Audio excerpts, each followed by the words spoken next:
Hello, नमस्कार दोस्तों, मैं सूर्या कुमार आपके इस यूट्यूब चैनल बोध शिक्षा में केंद्र। आपका बहुत-बहुत स्वागत करता हूँ।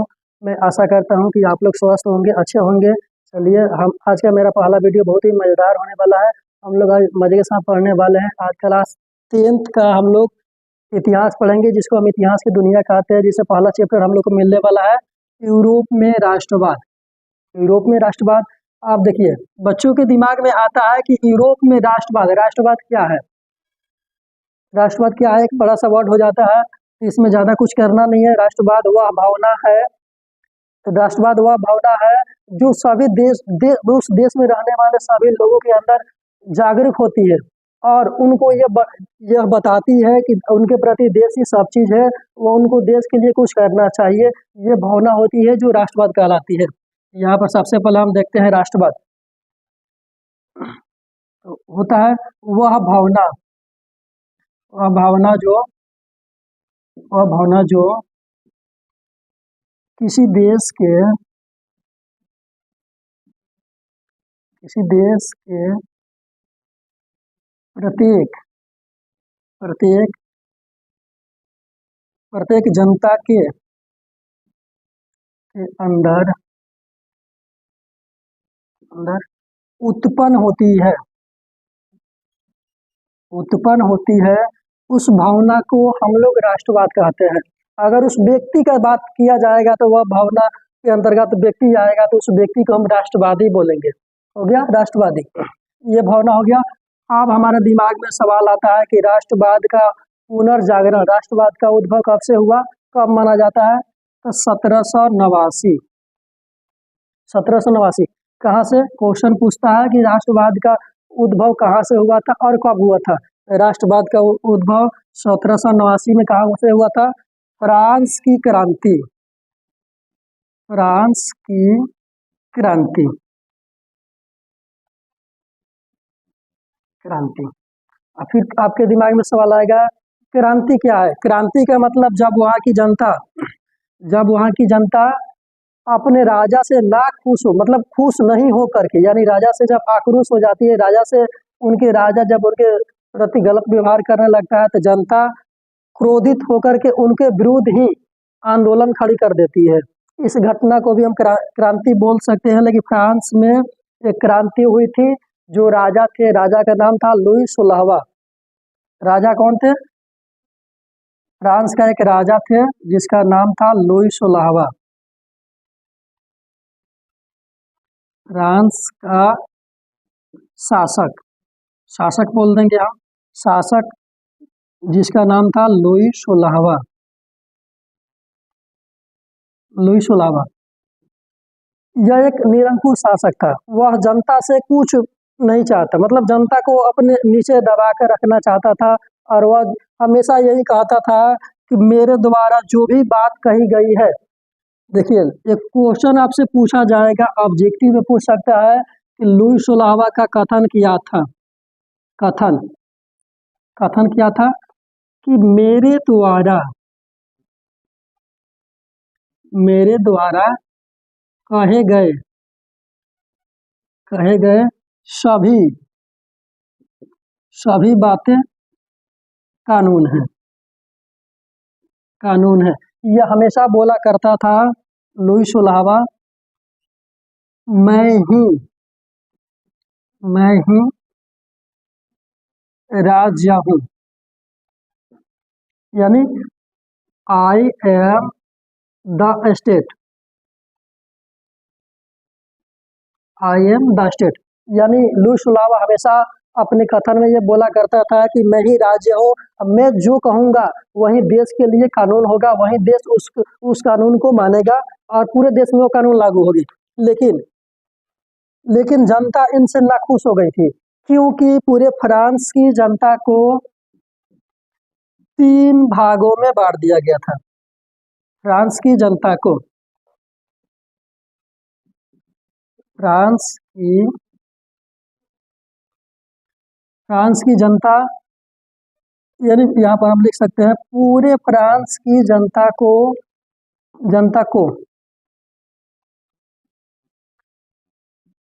3 भागों में बांटा गया था। पहला आता है कुलीन वर्ग, कुलीन भी आप लिख सकते हैं, कोई दिक्कत नहीं है। दूसरा आता है पादरी, और तीसरा में हम याद करते हैं जनता को, जनता। अब यहाँ पर सवाल उठता है कि कुलीन वर्ग क्या होते हैं। तो कुलीन वर्ग वैसे वर्ग होते हैं जो सेना में होते हैं या जो अमीर वर्ग के लोग होते हैं, उनको कुलीन वर्ग कहा जाता है। अब आप बताइए, जब अमीर वर्ग होंगे, सेना में होंगे, तो उससे हम टैक्स कैसे लेंगे, नहीं लेंगे। और दूसरा है पादरी वर्ग, जो चर्च में पूजा करते हैं। जैसे हम लोग देखे हैं कि हिंदू धर्म में जो मंदिर का देख रेख कौन करता है, पुजारी करते हैं। सेम उसी प्रकार ये जो पादरी होते हैं चर्च वगैरह का देख रेख करते हैं। तो आप बताइए, जब इनसे हम लेंगे तो पा पड़ेगी, इसे इनसे टैक्स नहीं लिया जाता था। सब चीज का जिम्मेवारी, जितना टैक्स लेना था, कर लेना था, सब किनका शिकार, कौन शिकार होते थे कर का, जनता। आप बताइए, जनता जब इतना सब चीज करेगी फिर भी राजा जो है उनका कोई अधिकार ना देगा, उनको कोई किसी प्रकार के अधिकार वगैरह नहीं देगा, जनता खुश होगी, नहीं होगी, एकदम जाहिर सी बात है। तो फिर जनता ने क्या किया कि 1789 में अपने राजा लुई सोलावा के विरुद्ध विद्रोह खड़ा किया, जिसको हम फ्रांस की राजक्रांति या फ्रांस की क्रांति कहते हैं। और वहां से लुई सोलावा को हटा दिया गया, वहां से वो लुई सोलावा के शासन को समाप्त कर दिया गया। अब यहाँ पर आप जान गए कि जनता, अब बताइए इतना कर का बोझ जनता कैसे झेलेगी, आप ही बताइए। तब जनता ने कहा कि अपने राजा से तंग आकर के इनको हटा दिया कि नहीं, इनका शासन नहीं होगा। तब एक नए शासक, अब इनको पढ़ लिए, थोड़ा सा अब आगे देखते हैं इनको।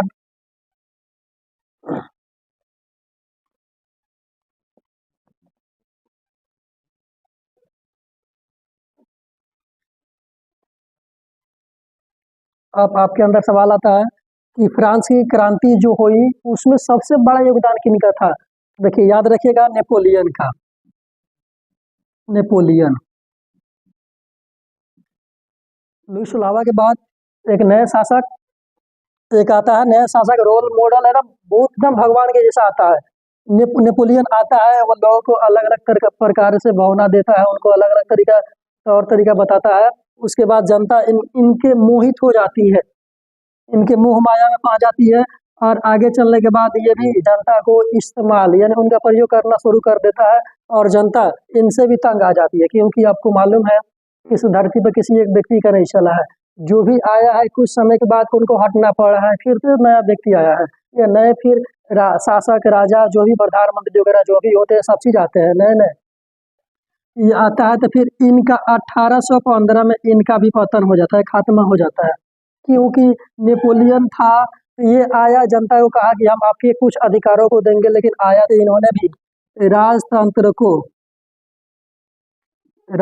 को बढ़ावा दिया, राजतंत्र को, और जनता के जितने अधिकार थे सबको छीन लिया।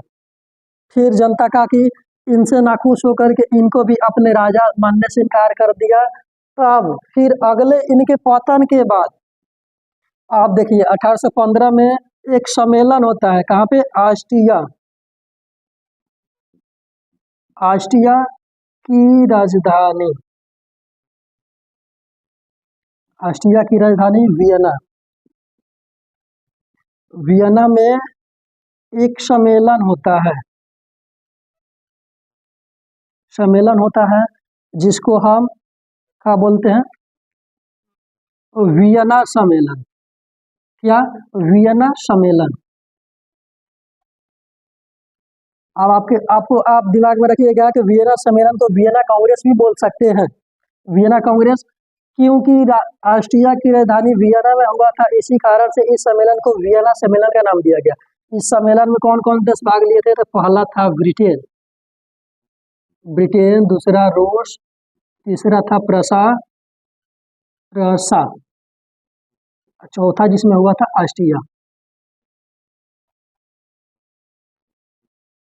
ऑस्ट्रिया। ये 4 देशों ने मिलकर के भाग लिया, और इस सम्मेलन का मेजबानी किसने किया था, वियना सम्मेलन का मेजबानी किसने किया था, तो यह एक चांसलर था, ऑस्ट्रिया का चांसलर, जिसका नाम हम बता दें आपको, मेटरनिक। अब आपके दिमाग में ये बात आना चाहिए कि मेटरनिक कौन था। तो एक नेपोलियन के पतन के बाद वियना सम्मेलन का मेजबानी किया था मेटरनिक, और एक नए शासक का उद्भव हुआ जिसका नाम था मेटरनिक। ये आता है और अपने शासन का संचालन करता है और जनता के हर एक अधिकारों को देता है और आगे शासन करने का आधार शुरू करता है। देखिए इतना तक कोई दिक्कत।